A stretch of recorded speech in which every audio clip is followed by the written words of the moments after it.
This is a story called Desmond and the Very Mean Word. It is written by Archbishop Desmond Tutu, who just died and was a very important and influential person in the fight against racism in our world. Desmond was very proud of his new bicycle. He was the only child in the whole township who had one, and he couldn't wait to show it to Father Trevor. Father Trevor was kind and loving, and when he laughed, his eyes sparkled and his whole body shook. Father Trevor didn't care if you were rich or poor, black or white, old or young. He raised his hat and smiled at everyone he met. He especially loved the children and would even let them play marbles on the floor of his office, where he met with the many important people who came to visit. As Desmond sped down the dirt road, he admired the bicycle's shiny black body and the white strip on the rear fender. Oh, it was beautiful. When he turned the corner, he saw a gang of boys, and they saw him. They stepped into the road and blocked his path. He didn't dare stop. What if they took his bike? Desmond gripped the handlebar and raced towards the boys, dust flying behind him. The boys scattered out of the way, but the tallest, a red-haired boy, spat out a very mean word. The other boys laughed and shouted the mean word again and again. Desmond pedaled away as fast as he could. His heart pounded and his chest ached. When Desmond got to Father Trevor's office, he threw down his bicycle. His teeth were clenched and the mean word kept repeating itself over and over inside his head like echoes in a dark cave. Father Trevor looked up as Desmond burst into his office. "What's wrong?" he asked, excusing himself from a meeting. Father Trevor always knew when something was wrong. "Nothing," Desmond said.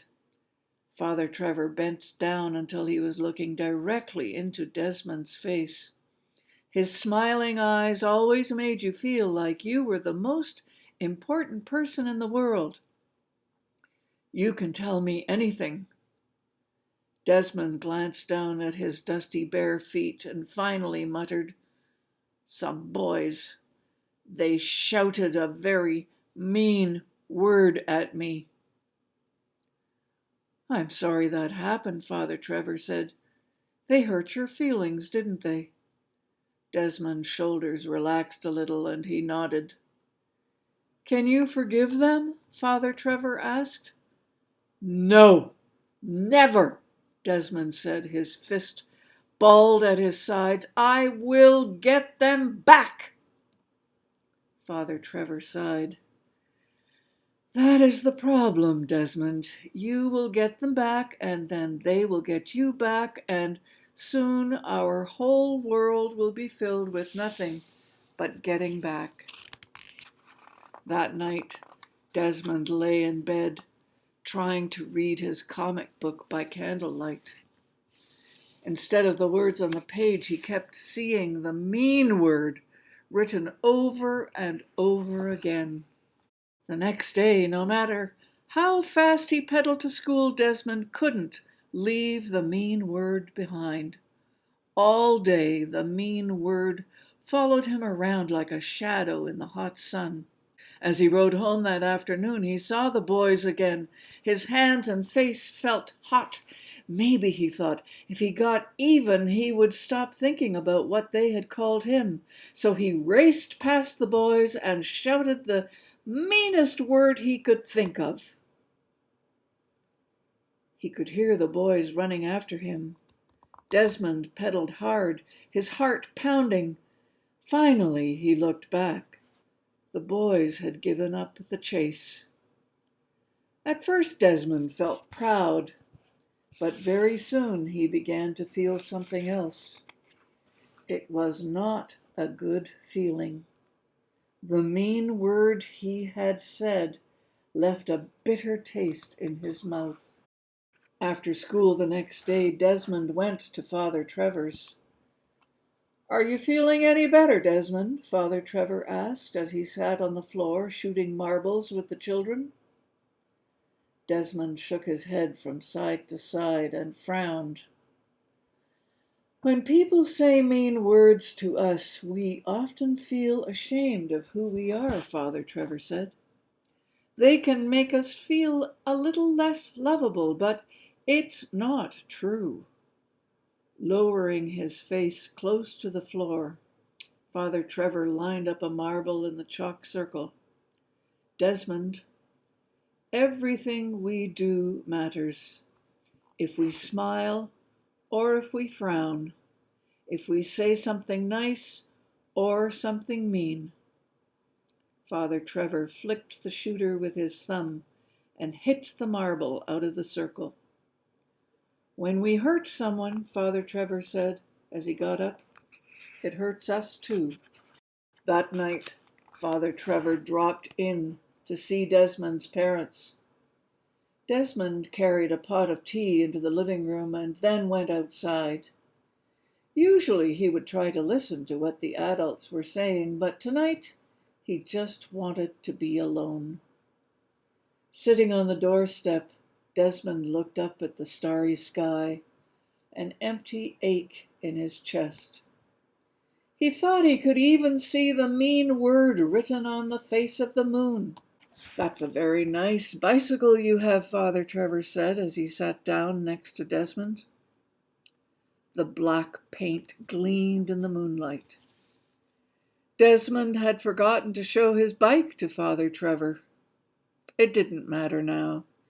He just shrugged and turned his back.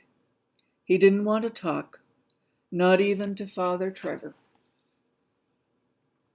"Still thinking about that mean word?" Father Trevor asked.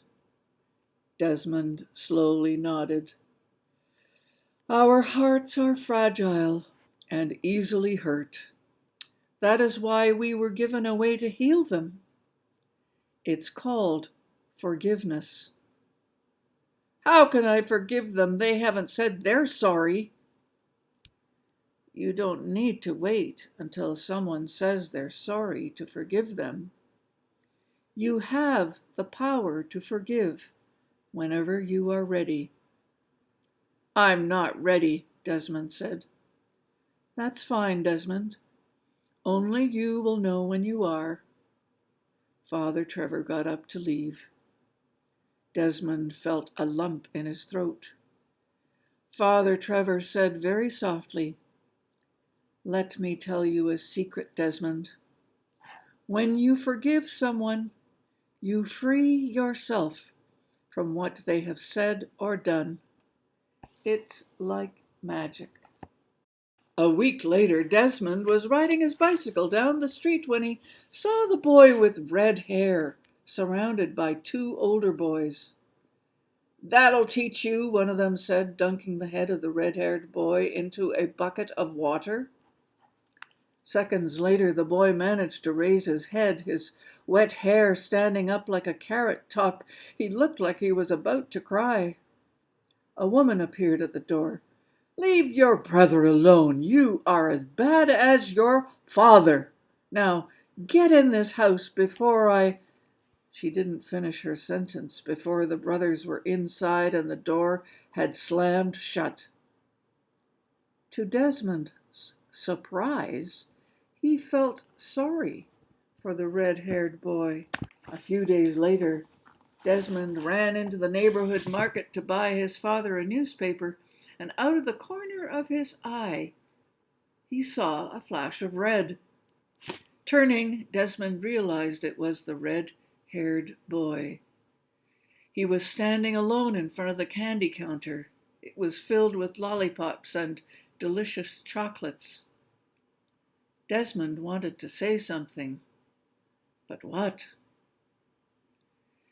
Thinking of the mean word he had shouted at the boy, Desmond finally blurted out, "I'm sorry for what I said."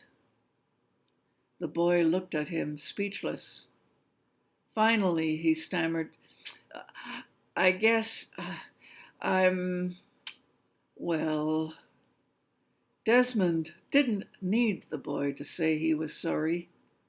It would have been nice, but as Father Trevor had said, it really wasn't necessary. "I forgive you," Desmond said quietly. As soon as the words were out of his mouth, Desmond felt a little stronger and a little braver and stood up a little taller. After buying the newspaper, Desmond went outside. The redhead boy was sitting on a milk crate under a shady tree. The boy stood up and moved toward him. Desmond froze. The boy looked around to see if anyone was watching and then handed Desmond a piece of candy. For just a moment, Desmond looked into the other boy's eyes and smiled. Then he hurried to get back on his bike, first popping the piece of chocolate in his mouth.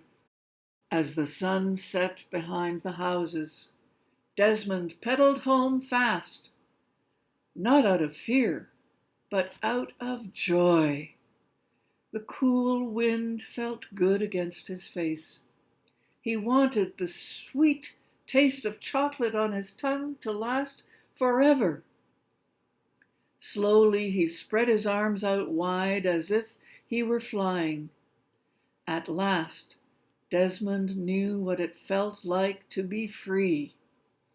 It was as if he could embrace the whole world in his outstretched arms. And that's the end of the story about what happened to little Desmond, who grew up to be a minister and a priest, and then an archbishop in the Episcopalian Anglican Church.